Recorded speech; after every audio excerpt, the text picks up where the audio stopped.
Hello there, Alaskans, wherever you are. Welcome to the Must Read Alaska Show. Coming to you from somewhere in Alaska. This is the place where we talk about, you guessed it, Alaska. Where we keep the mainstream media on their toes and where we are standing up for what's right in a world run by leftists. You can find out more by heading over to mustreadalaska.com and also checking out the Must Read Alaska YouTube channel for some really great content.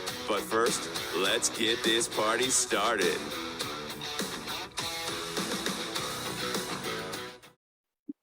Well, welcome everybody to the Must Read Alaska Show. I'm your host, John Quick, coming to you live from somewhere in Alaska. And I just want to thank everybody that tunes in, watches, listens, and reads Must Read Alaska. We do this for you, basically. That's why we do this. So we hope that you enjoy reading, watching, and listening to Must Read Alaska Show. I do want to always give a quick reminder that folks can download our Must Read Alaska app. If you go to the App Store on your iTunes phone or your iPhone or your Android phone, just go into the App Store, type in Must Read Alaska, and we pop right up. It's a free app. We put a lot of time, money, resources into that app, and you can use it for free. The only thing we ask is if you like it, to potentially give us a 5-star review. I know that's a lot to ask, but all you got to do is click 5 stars. You don't even have to write a review. And the same goes for the Must Read Alaska show. If you like our show, if you're listening on Pandora, maybe Spotify, maybe you're listening on Google Play, iHeartRadio, the list goes on, and you enjoy our show, please just take 5 seconds out of your day and leave us a review. It would be very, very helpful. We have a lot of reviews. We have, I think, 670 written reviews, which is a lot for a little teeny show in Alaska. And we continually are very popular all over the globe because of folks like you. So that's pretty awesome. We're very excited about that. But without further ado, I have a very special guest today. Donna Arduin is one of the nation's most successful veterans of state budget management and tax reform, and has been the director, the budget director for many governors, from Arnold Schwarzenegger to the New York governor, to former Governor Jeb Bush, to our governor, Dunleavy. And if there is ever a state budget expert in the U.S., Donna is it. And she knows everything there is to know about budgets, where people are hiding money and overspending and underfunding things. She is it. So welcome to the Must Read Alaska Show, Donna. Well, thank you, John. I just want to say that it isn't a lot to ask people to go on your app and give you a 5-star rating. You and Suzanne do so much and give so much away for free that I don't know where Alaska would be without you. So please take the time to do that. Yeah. Well, I'm very excited you're on the show today. You've been a guest a number of times, and every time we have you as a guest, our numbers seem to skyrocket. So you're very well liked in Alaska from the Must Read Alaska crowd. So let's get your take on what a balanced budget looks like. I know that's kind of a can of worms question, but I think it's very important because I think it's oftentimes a question that maybe gets overlooked by folks that are just going out and voting for somebody, maybe in the state house, maybe in the state senate, maybe for governor, maybe for lieutenant governor. Maybe they don't even have a picture in their mind what a well-balanced budget looks like. You've been around a couple of budgets in your day. What's your take on that? Well, my definition, as we used with Governor Dunleavy in the first budget that he put out, and I believe the House Republicans have adopted since then, is sustainable, predictable, and affordable, which I prefer to use to balance, because budgets can be balanced by raising taxes. Yep. Only temporarily. They can only be balanced temporarily by raising taxes, because then you diminish your economy, and then you've got to raise them more, and you diminish your economy, and you've got to raise them more, which is what California's been doing for years and years. So that would be a better definition. Affordable means your economy needs to afford the government that it has. In order to be affordable, the economy needs to afford the government that you have. And there's only so much government that a private sector can afford. And after that, you're going to just kill your economy with the size of government. So we've touched on this before, maybe in one of the first times we had you on, but I think also this is very important to get your perspective on, because I think your perspective is the perspective of an expert, there's very few folks that exist in the United States that are as big as the budget expert as you are. And so what's your take specifically on the Alaska budget? I think a lot of conservatives, they think it's too much union, too much this, too much that. What do you think that the Alaska budget is too bloated? Give us your thoughts. Yeah, so I was thinking just now about some slides that I had at a presentation up in the Matsu recently. Florida's government spends a quarter of what Alaska spends per capita. Florida's economy is enormous and growing. People are coming to Florida in droves. Alaska's economy cannot afford the size of government it has. And that government has very little overlap with the economy. So all of that government that you're paying for in Alaska, and I know you're paying for it indirectly, so it doesn't feel like you are, but you are, because it's money that's not in private hands. And so all of that government that you're paying for is also not efficient. In Florida, you have not only a much smaller government, but that government is efficient toward working for people to not be dependent, not to have welfare dependency, not corporate welfare dependency, not to embolden and enlarge and employ unions. In Alaska, you get just the opposite. Huge government, crushing out the private sector, and the government that you're paying for is not doing anything positive, not anything, but not a lot positive for your economy. Yeah, I think Alaska has one of the worst economies in the United States. We're, consistently 45, 46, 47, 48, 49, 50, and things don't seem to be changing. So to your point, we hear things like from the Democrats, well, we're going to need an income tax to offset some of these high permanent fund checks. When you hear things like that, does it make you cringe off of an already bloated budget? Well, cringe, multiple cringes. First of all, even when Republicans talk about to pay for your dividend, the permanent fund pays for your dividend. It should never be conflated with the budget at all. If they're talking about raising an income tax to pay for government, which is a more legitimate discussion, I would say you're raising an income tax to, put the final nail in the coffin of the state's economy, which is already the worst in the country, or one of the worst by any measure. And a state income taxes kill good economy. So it would be the worst thing that you could do. So do you think that there's hope for the Alaska economy? Do you see, is there room for big cuts? I mean, you've opened the books, you've seen the books, probably more than most people that will listen to this show. Is there room for big cuts, drastic changes still in the Alaska budget? There's room for overhaul policy changes to the budget. And good policy and good budgeting go hand in hand. So I like to not think of it as cuts as much as when you improve your policy, you become more efficient. You become more effective and you become more efficient. You'll need less government if you're doing the right things with government. Again, look at Florida. Look at Florida's reading scores compared to Alaska's. Mississippi just did it. West Virginia is doing it. I mean, there's, talking about school choice, for example. And those things just make you not only more efficient, but they'll improve your economy at the same time. And by the way, when you improve your economy, you can afford more government, but you can't crush your economy with government programs that make people and corporations dependent upon your state government. When people become dependent, of course, we've seen this nationally now as well, but you've had that going in Alaska for a long time. And when people and corporations and your businesses are all dependent, not for profits, you have so many of them dependent upon state government, then you're spending money to your own detriment. So let's not talk about cuts, but let's talk about overhauling some policies. In addition to that, there's a report that just came out. I was just taking a look at it on your economic development agency. all of these so-called corporations that are part of state government are, I might have talked about this before, but they're off the books. There's no oversight of them from the legislature, and they're spending money to the detriment of the economy rather than improving it.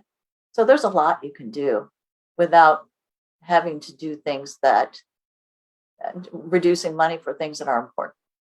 Yeah, these quasi-state governments that get kind of like a blank check cut to them with zero to little accountability are supposed to be helping the private sector, but oftentimes I think they just replace the private sector, and it's just more and bigger government, essentially. Right. And well, let's even talk about the Permanent Fund Corporation. Made some news lately with its investments in FTX. Yep. Right. And what oversight is there other than the board of the Permanent Fund Corporation, which I think has some splaining to do about that? I mean, not just that they made a risky investment, but the investments were being used to fund Democrat candidates around the country. So where's the oversight on those things? Do you know how much money the Permanent Fund Corporation is spending every year on expenses that don't go to dividends? Hundreds of millions of dollars. Probably a lot of money is my guess. Yeah, more than any Alaska would like, and hundreds of millions of dollars, as I hear you just said, would probably make the average Alaskan cringe and want to do this because they would just be furious. No, it should be going to Alaskans in the form of a dividend. So we just had elections here in Alaska, which most places around the U.S. did. It's looking very, very not high hopes for Alaska in terms of having Republican in the majority and being able to get stuff done in the House and the Senate. How do you think that plays out budget wise? If you have a House that maybe doesn't have a majority coalition of conservatives that usually are the only ones in the room that think fiscally conservative, and that in the House and the Senate, does that make it usually very hard to pass any sort of meaningful policy like you've been talking about? Well, on the bright side, you just reelected a Republican governor, right? I mean, you didn't get Bill Walker up there. I still have hope. I know your voting system is crazy, but I think on Thanksgiving, do we find out who the ranked choice is? 23rd, yeah. Basically. So I have hope. I have hope that you can get a Republican organized House, which would be fantastic. And I think that working with the governor, they could get a lot done. If that doesn't happen, in Alaska, you have a very, very strong minority. If they can be the minority that upholds vetoes, the governor's vetoes. So even a House minority can work with him on doing those things. Yeah. If there is anybody listening that's in the House that's a Republican, I just want to encourage you to stay strong, because even if you can form a coalition and you just have barely enough people to form it, the conservatives in Alaska would be very appreciative if you stay strong with your very small numbered coalition. We would really, really appreciate it. The minority did that last year, but we have a chance to have the majority this year, and that would be awesome if we were able to do that in the House. I agree with you. Yeah, I just heard Kathy Tilton on the Michael Duke show, and she gave me a lot of hope. I mean, she sounded very positive. Nice. So what about national elections? Let's get your take on how does, not necessarily elections, but how does the U.S. sustain these enormous budgets? Some would argue that even Donald Trump had some pretty big budgets under his tenure. How do we sustain this? It seems, the debt just seems to be racking up, from COVID to just big, huge budgets, and, college tuition checks that were out, potentially out for 4 months before that judge killed it. But these budgets are just nuts. How do we sustain, $16 trillion or whatever it is in deficit as the supposed to be one of the leading countries in the US or in the world. Yeah. So it's similar to what we just discussed on state budgets, that the economy needs to grow to support the size of the federal government. And as long as you have policies that even if the federal government is spending more, they're also growing GDP even more, then they can sustain spending, not Biden kind of spending, but Trump, part of it, the deficits came from cutting taxes initially. But if those tax cuts were left to continue to grow without the spending growth that Biden brought us, then you could have your GDP growing at, say, 4% a year instead of being in a recession. Then you could sustain the size of government that, say, a Trump had, but certainly not what we've seen lately. You mentioned the student loans, and we were talking about elections. Of course, that was a potentially sort of brilliant political ploy, but it got a lot of young people, deceived them, but got a lot of young people, this hope that this was going to happen for them, and perhaps they, took the time to mail in a ballot, which they normally wouldn't be, showing up in person, but they were deceived, and people were deceived with the strategic oil reserves, and so there were a lot of things that happened in this election that aren't sustainable, and I think that a couple of years from now, we'll have strong leadership, and we won't be, these deceptive policies probably won't be able to catch the excitement of young liberals across the country. That being said, bright spot in the election was, now we found out that we have a majority in the House of Representatives, Congress. Woo-hoo! Yeah, and Kevin McCarthy, Speaker. He was the GOP leader, the minority leader in the California Assembly when I worked for Arnold Schwarzenegger, and he did a fantastic job, pulling together policies from a minority. So I'm really nice. looking So forward. you've seen him in action, able to accomplish some things. Yeah, he's going to have a rough time going back to economics. I mean, to your point, got to pull back on the spending. Can't keep doing these Biden-esque policies. But at the same time, things are probably going to get worse before they get better economically. So he's going to have to, hold down this spending, despite Biden and Chuck Schumer, and at the same time probably get blamed for further recession that was set in place. Oh yeah, over the last 2 years.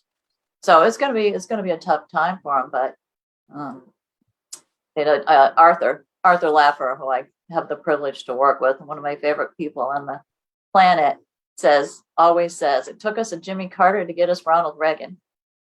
And that makes us hopeful. Did we freeze up, Jonathan? Okay. No, we're good. He said, it took us Jimmy Carter to get a Ronald Reagan. And he said, in fact, Ronald Reagan wasn't Ronald Reagan before Jimmy Carter. When he was governor of California, he did not govern like he governed when he was president. And it was because Jimmy Carter era woke him up to, okay, we've got to do these things. We can't just appease people. We can't keep going along to get along. We've got to make changes. And I think that our next president, who will surely be a Republican, will have that same vision coming out of this Biden era, which is arguably worse than Carter. Yeah, hopefully that's a Ron DeSantis, because I think he would make an awesome president, and he can excite some of that young base. And I know Trump's probably going to run again, but Trump, it's going to be tough to beat Trump. But DeSantis, man, he's got a lot going for him, and I hope that he keeps at it, because man, he offers a lot of hope and also humor to politics. He's good with the one-liners, man. It's pretty funny and he's guy. not the only one. I mean, it was a tough night on governor's races, but we still have a number of fantastic governors around the country. We talked about our grading governors book with the American Legislative Exchange Council last time I was on. And if you look at it, there's so many terrific governors. Oh yeah. We hoped that we'd get more, but again, there was a lot of high expectations going into the election, and it made us all feel bad afterward. But a lot of good things happened. Again, Florida was a shining spot. There were other states. Ohio's governor got elected by even a higher margin than DeSantis. We got Sarah Huckabee Sanders in Arkansas, which is, of course, a red she's state. awesome. But she's awesome. Of course, we still have Kristi Noem and those who weren't. We weren't worrying about her on the ballots this last time.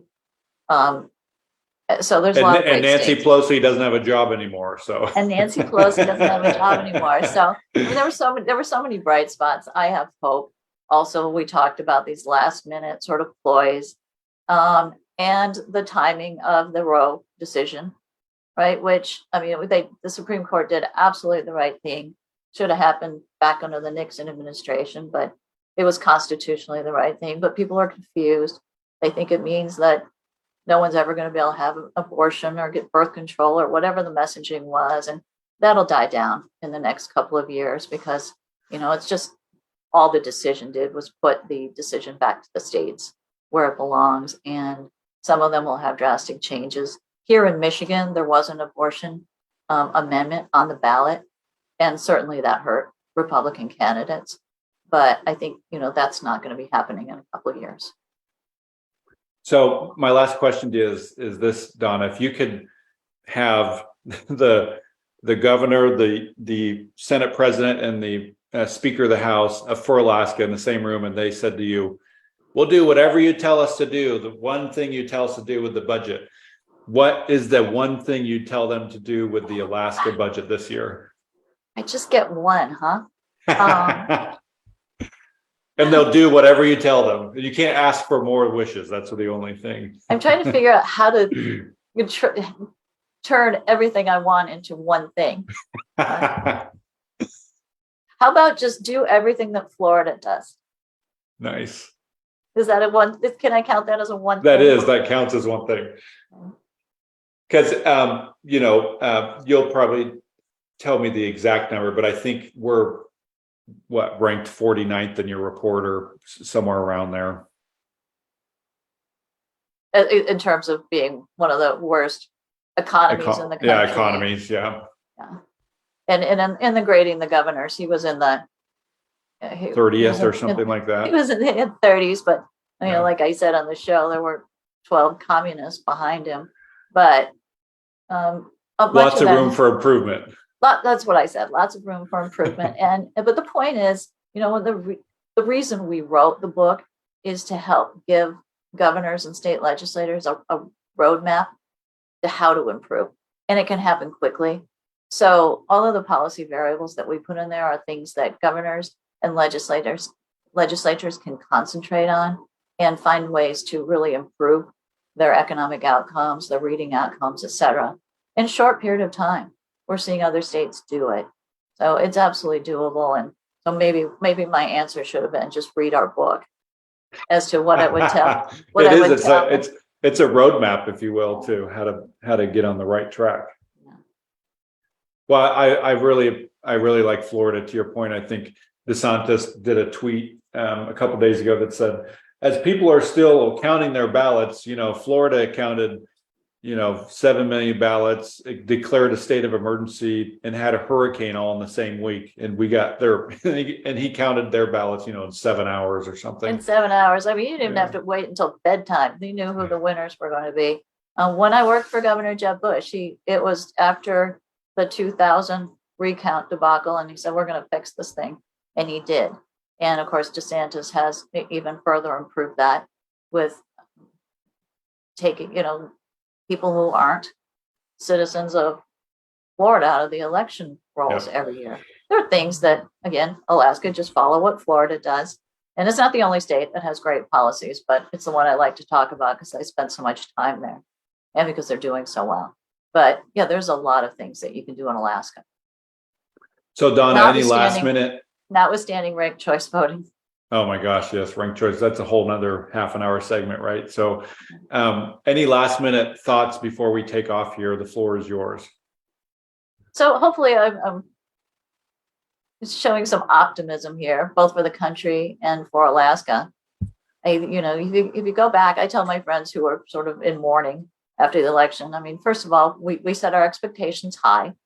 Some of us economists helped do that because we knew a recession was coming, we knew inflation was coming, but we were kind of worried that it wouldn't happen. It sounds bad. I don't want it to happen at all, but it was coming, that it wouldn't hit until after the election. So the fact that it did helped us raise our expectations that people were going to get it, go to the ballot box and vote against high inflation and high gas prices. But my optimism is that we're going to get through this in a couple of years, improve everything. If you go back a year or so when we didn't have these high expectations and we said, guess what? In the midterms, we're going to take over the US House. The conservatives, Republicans are going to take over the US House. We'd have these shining spots like Florida that give us hope. We almost win a governor's election in New York, in Oregon, where they have the disadvantage of losing Republicans every day that are moving to other states like Tennessee, Nevada, who picked up a governorship, by the way. That's because all the Californians are moving to Nevada. So Californians are losing Republican voters, but Nevada's picking them up. Even so, Oregon and New York almost got Republican governors. So those are bright spots. In Alaska, I would have said, right now you've got leaders, you've got your Congress people didn't change much. I mean, Don Young wasn't exactly a conservative. You have Governor Dunleavy again instead of Bill Walker. Your House may well go to Republican control. So if we hadn't had those high expectations, we might have been celebrating this election. But that's my voice of optimism. Well, all in all, I think we did all right. I think I'm optimistic like you are. I think the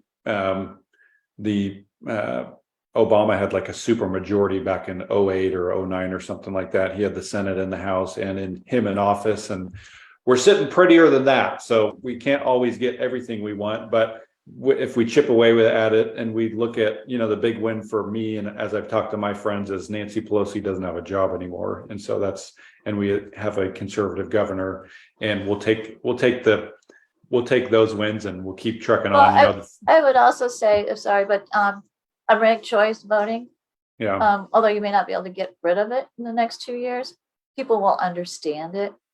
I was listening to Suzanne and Bernadette Wilson on when they were hosting the Dan Fagan show.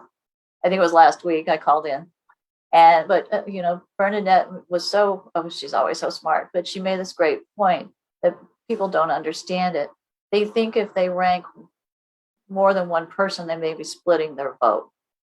And let's just say that if you could forward fast 2 years and people understand it, they'll understand that if they vote for the top two Republicans, say, they're far more likely in the congressional race to be able to get a good solid Republican in there 2 years from now instead of the Democrat.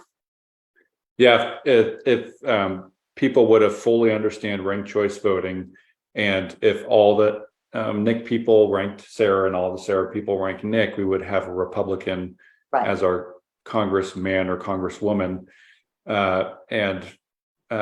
Ranked choice voting was so new. I don't necessarily blame it on people because it's very, very, very new. And it was. I'm not blaming people. I'm blaming the confusing,